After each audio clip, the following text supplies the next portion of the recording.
Hey guys, it's Katie, and I'm here today to talk about the importance of the classical canon.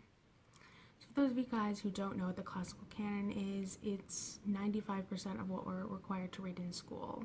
The classical canon are books that people and society have deemed to be important because of one reason or another, and therefore it becomes, quote, required reading for everyone to read in order to be considered educated.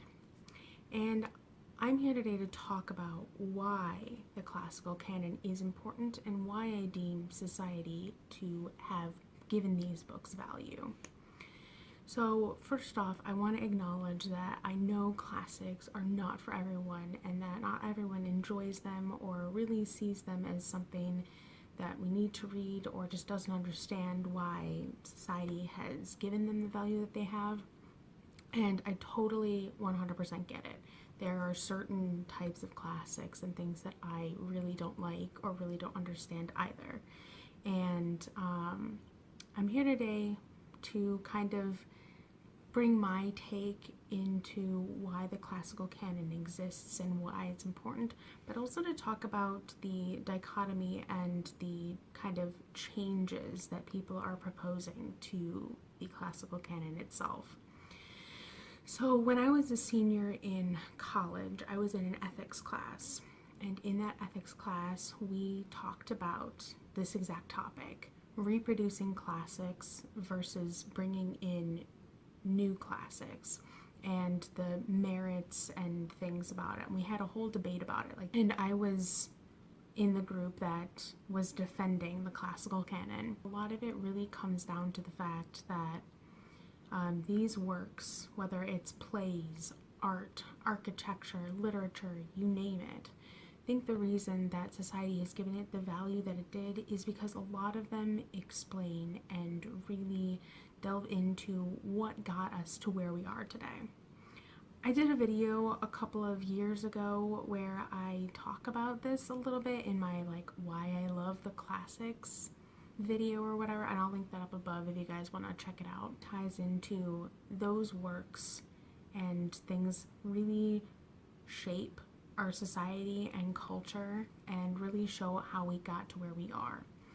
That's not to say that they're the best things that have ever been written or that they are inherently wonderful whatsoever, but they do illustrate or explain things in such an important and crucial way to our society and culture and how everything has morphed and evolved over time. Let's take the ancients, for instance. A lot of people I know who aren't classicists, which, in my case might not be as many as you would think, but a lot of people who are not classicists don't understand why reading ancient works like Homer or Ovid or any of those guys is important. And it really shows where we came from. It shows that these stories are important and just kind of gives us these inherent values of what people during that time period valued. And people from later societies adopted a lot of those values and a lot of those stories and kind of changed them as time went on. A lot of people on YouTube love to read fairy tale retellings. Well, if you read the original work, it came from somewhere and it had a lesson to teach. And the retelling is just kind of modernizing it or putting a unique twist on it. And those are stories that have kind of evolved and kind of come to be important to our society and our culture, even today. The thing about that is those fairy tales and those folklore are considered to be, quote, classics and part of the classical canon in some way, shape, or form. A lot of artistic pieces and plays and ballets have been put out about the same thing. La Cenerentola is an opera that's based on Cinderella. There is a Cinderella ballet. There's Swan Lake. All of these stories have been retold over and over again, and it just really stems back to what are our societal values and what is it where did we come from, and kind of how can we see where we're going. I often talk about history, and there's that age-old saying that history repeats itself. And the thing is we have the ability to prevent it. If we just look at and study what went wrong before and see how we can change it, the thing might not happen again. It's important to know where we came from and where we're going. And by studying those things, it gives us a richer and overall better understanding of so much of the world. Not to say that other books and literature and art and architecture that's coming out now is not. It's just that by learning about our history, it gives us a richer and deeper understanding of the things that we are consuming now. Because there are things like pop culture references that if we hadn't studied them or hadn't lived during that time period, we might not understand.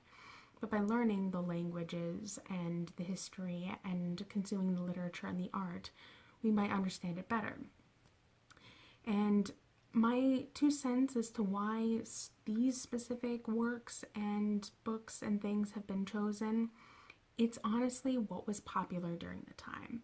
People loved Dante during his period. He was in some ways considered to be a rebel, but also not. But people thought his work was unique and really spoke to them in a very, very profound way. And it's just been reproduced and reread to people as the ages have gone by. And it's something that we really study now because of the way it was written and all of the things that were put inside of it, the social commentary aspect, the historical figures, the religious figures, you name it. Also had a lot of interesting religious themes, which is really, really big for that time period, and illustrating things in a very, very unique way. We read Aristotle because his philosophy is something that is so important to our society. Wants and desires versus reason. And that's something that we do a lot of in our society today, and a lot of it is based on the thinking of people like Kant and Aristotle and Mills and Socrates. Like, all of those philosophers had something to offer that has just become so intertwined in our society today. And so, a lot of people question, why is it that we're reading these specific things? And why is it that we're learning about these specific things? Well, as I said before, it's because of what was going on at the time and the fact that they've survived and they were passed down from generation to generation and time period to time period. And it's just kind of continuing along that path.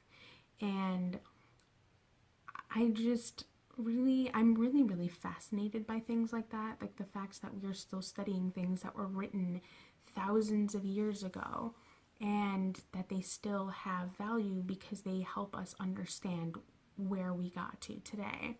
So by reproducing and reading and consuming all of these things that were old helps us have a deeper understanding of our past and where we came from, and just understanding how we got from point A to point B. And maybe we can use those to help fix or help us move forward into our ways of life. People on BookTube are really, really up on wanting to have really good representation or diversity. And we can use those older works and those, quote, classical works in some ways to help us move forward and move towards that. Like, just because, and I mentioned this in one of my other videos, but just because something is not perfect and is not to where you want it does not mean that it does not have value. It just means that we're taking the steps towards getting to where we want to go and taking the steps to make a better world and have that better representation. But if people consistently say, oh, this isn't perfect, therefore I hate this thing, that's in some ways harming us rather than helping us move forward. No one's perfect, despite a lot of people maybe believing that they are. And it's just frustrating to me because it's like people are trying to make steps towards having more diversity and more representation in books. But if people are consistently beating them down, it's not going to get there. And it's the same thing by reading these classical canonical works and moving them forward into another realm, if you will. But also just touching on the fact that there is a movement out there that wants to create a new canon. And this new canon would consist of a lot of newer authors that certain colleges and high schools are starting to implement. Mine did a weird hybrid of both. We read things like Shakespeare and Homer and Dante, but then we also read things like Chinua Achebe and Jose Caleni and Gabriel Garcia Marquez, and it was a nice mixture of things. But in some ways, I really didn't understand what I was supposed to be getting from a lot of the new literature. There are so many things out there that we can read and that we can understand and just appreciate where they are coming from. But there are other authors out there that I think we could read that would benefit us better in some ways. So for instance, we read Things Fall Apart to represent Africa. It was written by an African author telling us about African events. And most of us really disliked it for whatever reason, for one reason or another. But then I also know that there's an author, James Michener, who really has done his research, and we could have learned about it and the history and everything from him a lot better.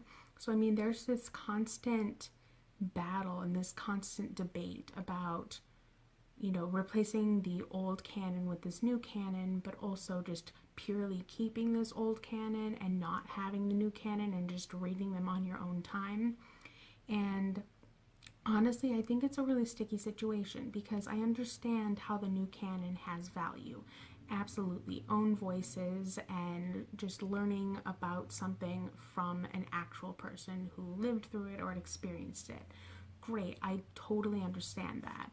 But at the same time, learning from the quote greats, reading and consuming all of these classical canon things, like the old classical canon, the Shakespeares and the Dantes and Aristotles of this world, has in some way more value, not just because more people know about it, but because it is so deeply ingrained in our society and deeply ingrained in what makes us us, that you can't replace that. You can expand it in some ways, and I understand expanding the classical canon to include some of these new works. But in some ways, I feel like you need to read the old works first before you can read the new works. Just so it gives you that broader understanding, that broader feeling of growth and education. I don't know. It's something that's been debated at quite length, and I'd be interested to see where it goes over the time. And our debate was interesting as well, and even some people who are on the other side in some ways were agreeing with us, but they chose to go on the other side because they wanted to argue something that they didn't necessarily agree with, just so they could learn more about it. And I love that. But I feel very, very strongly about the classical canon versus the new canon dichotomy. But I have yet to think of a solution because I do understand the value of the new canon. Reading things from people who are either lived through it or are from that place that we're reading about, rather than just being white male dominated like always. But at the same time, there are some females that manage to make it on the quote classical canon list, if you will.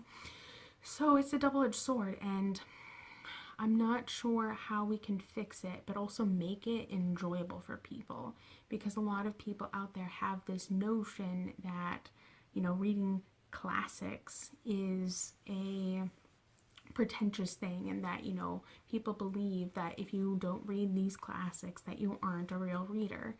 And I think that's incredibly frustrating. And I talked about that in another video as well, and I'll link that up above for you guys too. But just integrating other works maybe in with the classical works, but like, I don't know, maybe having a foundation class where you read these classical works, and then once you get out of that year of works that you're reading, branch out into reading other works and more new classics, if you will. So I don't know, it's an interesting thing, and I'll be interested to see where it goes. But I do definitely see the value of both.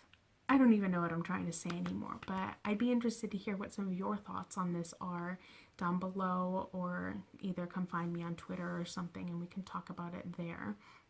But what are your thoughts on the old classical canon and having or integrating a new classical canon, or even replacing the new canon with the old canon and things like that? I'd be really interested to hear. Also, just for reference, I'll probably like go to Wikipedia and link a list of what are considered to be old classical canon and new classical canon for reference, so you guys have a better idea and understanding of what I'm talking about if you have no idea what I'm talking about. But as I said, please leave your thoughts down below so we can have a discussion about it, because this is absolutely fascinating to me and something that I'm obviously very passionate about. But other than that, you guys know the drill. I have both my social media links down below in the description. I have a Twitter, which is @ASeaofTomes, which is the same as my channel here. And I also have a Goodreads where you guys can go see what I've been reading and track my progress and see my general thoughts on things before I come scream at you about them over here. But other than that, I'll catch you later with another video soon. Bye!